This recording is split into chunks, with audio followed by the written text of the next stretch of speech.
হে তরুণিয়া নওজওয়ান যুবকেরা,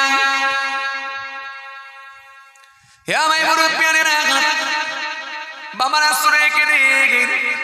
সেদিন আমার আল্লাহ যদি কোনো নামাজিকে জিজ্ঞাসা করে, ও নামাজি তুমি তো নামাজ পড়েছিলে, ও আমার আল্লাহ আমি নামাজ পড়েছিলাম, কিন্তু বান্দা তুমি নামাজ পড়েছ, কিন্তু যে পদ্ধতিতে আমার নবী নামাজ পড়তে বলেছিলেন, যে তরিকায় আমার নবী নামাজ পড়তে বলেছিলেন, সেই তরিকায় তোমার নামাজ হয় না।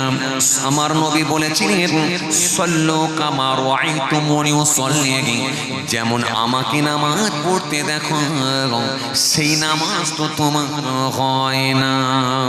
তুমি নামাজ পড়েছো, অনেক ফরজ তোমার ছেড়ে গেছে। নামাজের ভিতরে ফরজ ছিল সেটা তুমি জানো না। নামাজের ভিতরে ওয়াজিব ছিল, সেগুলো তোমার ছেড়ে গেছে তুমি জানো না। নামাজের ভিতরে মাকরুহ ছিল, নামাজ ভঙ্গের কারণ ছিল, এগুলো কেন জানলে না? কিয়ামে দাঁড়াতে হলে কোন দিকে তাকাতে হতো এটা কেন জানলে না? রুকুতে গেলে কতটা হ্যাট হতে হতো এটা কেন জানলে না? রুকু থেকে আবার সোজা হয়ে দাঁড়াতে গেলে কমপক্ষে এক তসবিহ পরিমাণ সময় দিতে হতো। তার মানে একবার সুবহানাল্লাহ, আলহামদুলিল্লাহ, আল্লাহু আকবার এতটা সময় দেওয়া দরকার ছিল। এই ওয়াজিব তোমার ছেড়ে গেছে বান্দা, তুমি কেন শিখলে না? সিজদায় গেলে না কাকে যাবে না কপাল যাবে, এটা তুমি কেন জানলে না?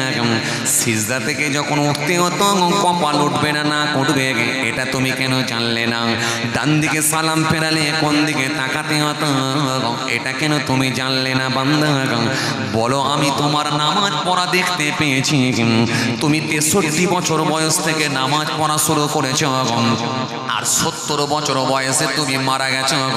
7 বছরের নামাজ তুমি কবরে নিয়ে এসেছিলে, 7 বছরের নামাজ আমার কাছে এসেছে, কিন্তু এর পরেও কিন্তু আগের নামাজগুলো কেন তুমি কাজা আদায় করো না? আগের নামাজ কেন তুমি ছেড়ে দিয়েছিলে বান্দা? বলো, আজকে তুমি আমার কাছে জবাব দাও। সেদিনে কি আল্লাহ ইচ্ছা করলে ধরতে পারে কি পারে না? কথা বলেননি কেন? যারা বেনামাজি আছেন আমি তাদেরকে এখনো পর্যন্ত ধরিনি, যারা নামাজি আছেন আমি তাদেরকে বলছি, বলেন উত্তর কি হবে? উত্তর কিছু একটা চাপ। নামাজি, টুপিওয়ালা, দাড়িওয়ালা, জুব্বাওয়ালা এই মানুষগুলোকে বলছি, বলেন উত্তর কিছু একটা, যে এইটা উত্তর হবে। কথা বলেননি কেন? উত্তর বলেন কিছু একটা, উত্তর কিছু যাব। আমি তো একটা জিনিস বুঝাতে চাইছি আপনাদের, উত্তর কিছু একটা। এই কথাটা বললে কি হবে জানেন? বেনামাজিরা একটু খুশি হবে, সকালবেলা একটু মুচকে মুচকে হাসবে, আর নামাজি চাচাকে দেখলে বলবে, চাচা হুজুরের ওয়াজ শুনলে তো নামাজ পড়েও আটকে যাবে, আর ওই জন্যই তো আমরা পড়িনি, ওই জন্যই তো পড়িনি, জানি তো পড়েও লাভ হবে না, আটকাবে। তাহলে বেনামাজিরা খুশি হবে, কিন্তু নামাজিদের মাথায় একটা টেনশন। ও বান্দা, তুই রোজা রেখেছিস? হ্যাঁ রোজা রেখেছি আমি, আলহামদুলিল্লাহ রোজা রেখেছি। রোজার গুরুত্ব অনেক। কোরআন শরীফের মধ্যে আল্লাহ বলে, ইয়া আইয়ুহাল্লাযীনা আমানু কুতিবা আলাইকুমুস সিয়াম কামা কুতিবা আলাল্লাযীনা মিন ক্বাবলিকুম লাআল্লাকুম তাত্তাকুন। রোজার গুরুত্ব অনেক।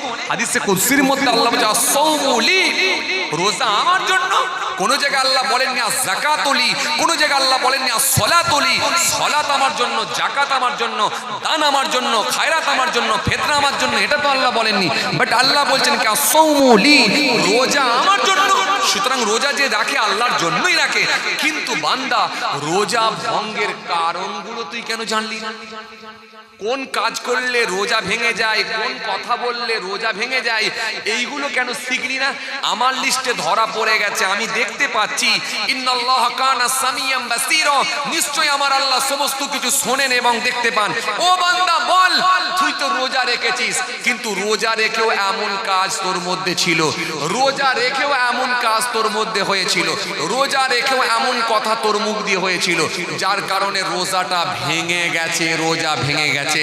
তোর শুধুমাত্র উপোস থাকাটাই বেকার হয়েছে, না খেয়ে থাকাটাই বেকার হয়েছে। তুই শুধুমাত্র উপোসই থেকেছিস, ভুকা অবস্থায় থেকেছিস, কিন্তু আমি আল্লাহ আমার কাছে রোজা পৌঁছায় না। এখন রোজাদার লোক কি উত্তর দেবে? কথা বলে, রোজাদার লোক কি উত্তর দেবে? যা বাবা, একটা হ্যাঁ না কিছু বলেন যে হ্যাঁ এইটা বলবে। কোনো উত্তর? কি গো আপনারা কথা বলছেন না কেন? কোনো উত্তর? যা বাবা, কোনো উত্তর, কোনো অ্যান্সার, উত্তর? তার মানে আল্লাহ ইচ্ছা করলেও লজিক্যাল ডিসক্রিপেন্সিতে আটকে দিতে, মানে সন্দেহের তালিকা ফেলে দিতে পারে, এরপরে ডিলিটও করতে পারে, আবার অ্যাপ্রুভও করতে পারে। সেটা আল্লাহর ইচ্ছা, বান্দার কোনো হাত। এই জন্য কেতাবের মধ্যে এসেছে, মায়েশা সিদ্দিকা থেকে বর্ণিত হাদিস, আল্লাহ নবী সাল্লাল্লাহু আলাইহি ওয়াসাল্লাম বলছেন, কাউকে যদি আল্লাহ প্রশ্ন করে, জিজ্ঞাসা করে, 100% সে মানুষটা ধ্বংস হয়ে যাবে, প্রশ্নের কিন্তু উত্তর দিতে পারবে না। আর আল্লাহ যদি ভালোবেসে কারোর আমলনামাটা ডান হাতে দিয়ে দেয়, সেই লোকটা খুব সহজেই জান্নাতে চলে যাবে। হে তরুণিয়া নওজোয়ান জামাকেরা, হে আমার মুরব্বিয়ানেরা, বাবারা শুনে কেতাবের মধ্যে পাওয়া যায়, মুসলিম শরীফের মধ্যে পাওয়া যায়, হাদিস পাকের মধ্যে পাওয়া যায়, আল্লাহ নবী সুন্দর করে জানিয়ে দিয়েছেন, নবী আমার সুন্দর করে বললেন, কাল কিয়ামতের ময়দানেতে আমার আল্লাহ সেদিনে ইচ্ছা করলে একটা শ্রেণীর শহীদকেও আটকে দেবেন, একটা শ্রেণীর শহীদ ব্যক্তিও আটকে যাবে, একটা শ্রেণীর আলেম ব্যক্তিরাও আটকে যাবে, একটা শ্রেণীর দাতা ব্যক্তি, দুনিয়ার জমিনে যারা দান করেছিল দাতাদেরকেও আটকে দেওয়া হবে। সেদিনে একটা শ্রেণীর দাতাদেরকেও আটকে দেওয়া হবে, কোনো বর্ণনায় পাওয়া যায় সেদিনে একটা শ্রেণীর হাজী সাহেবকেও আটকে দেওয়া হবে। সেদিনে এদেরকে আল্লাহ জাহান্নামে দেওয়ার অনুমতি দেবে।